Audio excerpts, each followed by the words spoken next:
It is really easy to show you that a Palestinian death culture exists. It is all over Palestinian society. Their media, their education, their heroes, official documents, and where they choose to invest their money. It is not something they hide. On the contrary, they are proud of it. They even use it as a weapon against Israel. Their slogan is that they love death more than we Israelis love life. In other words, it is a core value in Palestinian society.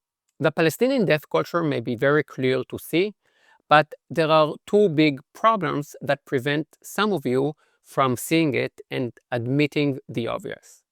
The first is that in the West, we associate the word culture or other cultures with something positive. Travel commercials talk about experiencing new cultures, as if new cultures were always a good thing. But are they? Can you dislike some cultural aspects or even criticize them? I'm absolutely sure that you can and should. A quick example.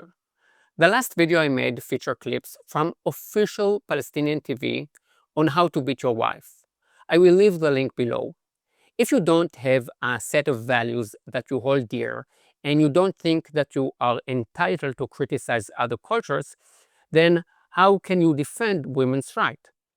According to that mindset, you are supposed to accept women being beaten by their husbands, as seems to be part of the Palestinian culture. That is just one of the reasons I insist on the right to criticize other cultures. I believe in democracy, free speech, and women's rights. Simple and basic values, as I said. In most of Arab Muslim world, and the Palestinians are part of that, these values are practically non-existent. And I have no problem calling them out for that. The reason people don't want to criticize other cultures is that they are afraid of being labeled as racist. So afraid that they don't even dare to venture into this minefield. I'm also going to be labeled as racist by people who don't like what I say but can't prove me wrong. So let's be clear here. Saying all Muslims say democracy is racism. Saying all Muslim countries are not democratic is a fact. Saying no Muslim can handle free speech is racism. Saying you can't criticize the government or God in Muslim society is a fact. Saying that all Muslim men treat women badly is racism. Saying women don't enjoy the same rights as men in Muslim society is a fact. Not all Muslims hate gays, but do you want to be a lesbian in Qatar, Yemen, or Saudi Arabia? I thought not. So the first barrier we face is accepting the fact that criticizing other cultures doesn't make you a racist. The second barrier is harder to get over because it goes against our most basic values. It is so fundamental that we can't even imagine that others think differently about it. In the West, the life of the individual stands at the center. To imagine that there is a culture that glorifies death, that embraces death, that wants death, sounds impossible. But welcome to Palestinian culture. Have you ever seen a mother who wants her kids to die? كبيرة من البنات والبنين يعني كان الرد جميل رد جميل. نحن ننجب هؤلاء بكثرة لندفعهم حتى للموت. الحمد لله. والله أولادي وكل هيتم لو كلهم يستشهدوا في سبيل الله أنا بكون مخامش. ليش أنا زغزغت أولادي في الجنة وأنا لحقهم إن شاء الله رب العالمين. شرف لإلي. These clips are from official Palestinian TV, and these mothers are the norm in Palestinian society. It is hard to comprehend, but not only are their views mainstream, but there is zero criticism of these mothers. If anything, they are seen as a symbol of a right and true and admirable mindset. ثم أنا الشهادة وسام شرف لأهل الشهيد في الدنيا غير مقامه في الآخرة. نعتبرها إحنا وسام شرف لأهله في الدنيا. هن أجمل الأمهات لأنهن علمن أولادهن أن النصر لا يأتي بالكلام والشعارات بل بالدم القاني، وهن أسمى الأمهات لأنهن لقن أولادهن أن الأرض لا تتحرر إلا إذا ارتوت بدماء أبنائها. I bet you've never seen a clip like this in French, German, British, or American TV. The Western media never shows you this stuff as it doesn't fit the narrative of the Palestinians as victims. Unlike the Western media, I take the less easy option and really listen to what the Palestinians are saying. And their official documents are a great place to start. The Hamas constitution, their founding document, says, "Death for the sake of Allah is the loftiest of its wishes." They love death. It is as simple as that.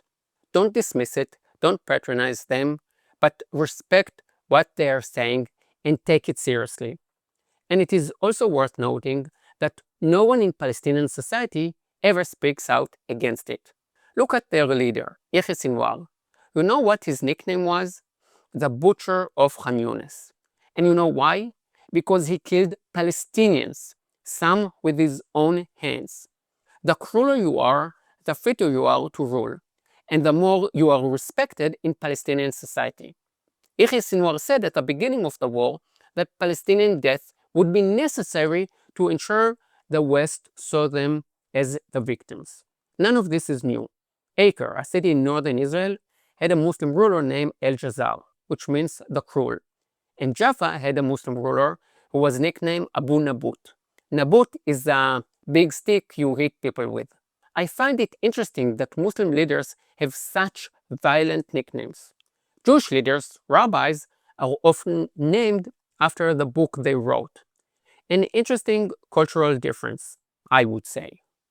Let's have a look at one of the main factors that plays a role in establishing this death culture: the Palestinian educational system. خلق للسعادة فأنت في نظري مشروع للشهادة وسلاحنا إسلامنا وذخيرتنا أبناؤنا فأنت يا بني مشروع للشهادة ودرب الشهادة لنا الخيار.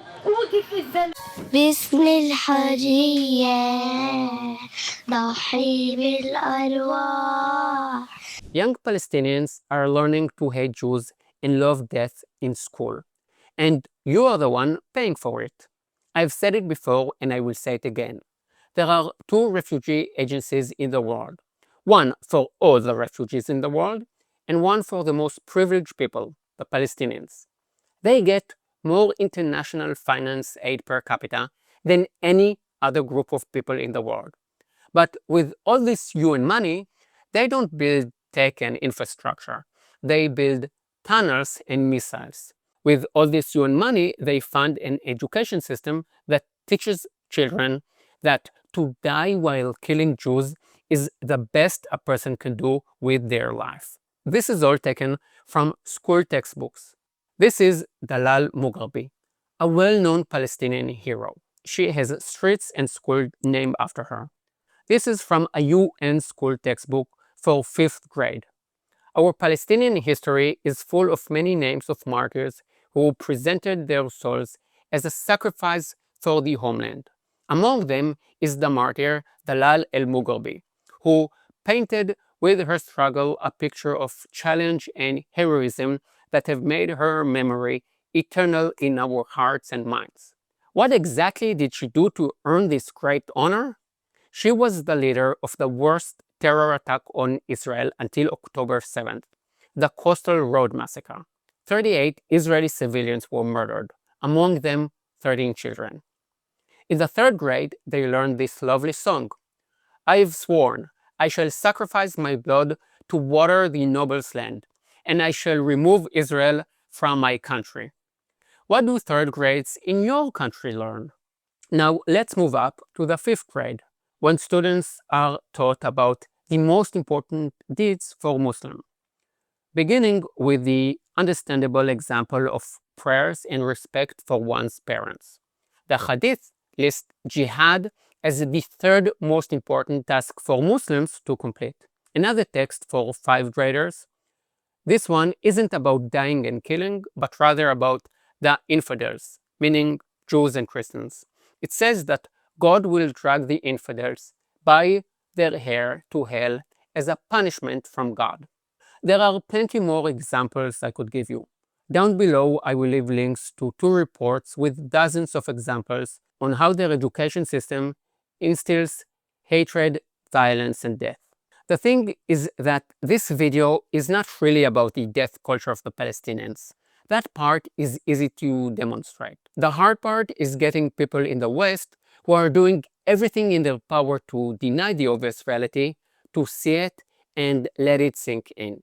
And if you think that you can prove me wrong, by all means do so.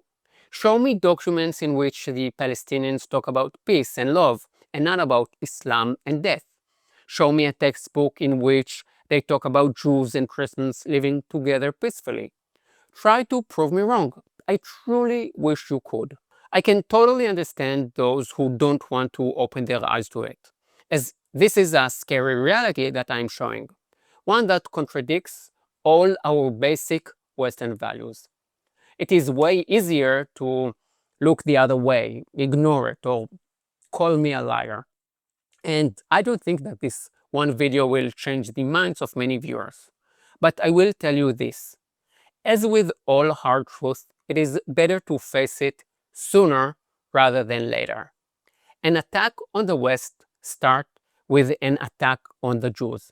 It was true with the Nazis, it was true with the Soviets, and it is true with the Islamists. The sooner you understand that, the better. Please share this video. I've started posting on X, Twitter, so please help me grow there. The link will be here below. I can only post a few long videos a month, but the Brightmind community shares important stuff almost daily. So think about joining them. All the links are below. See you next week. Yalla bye.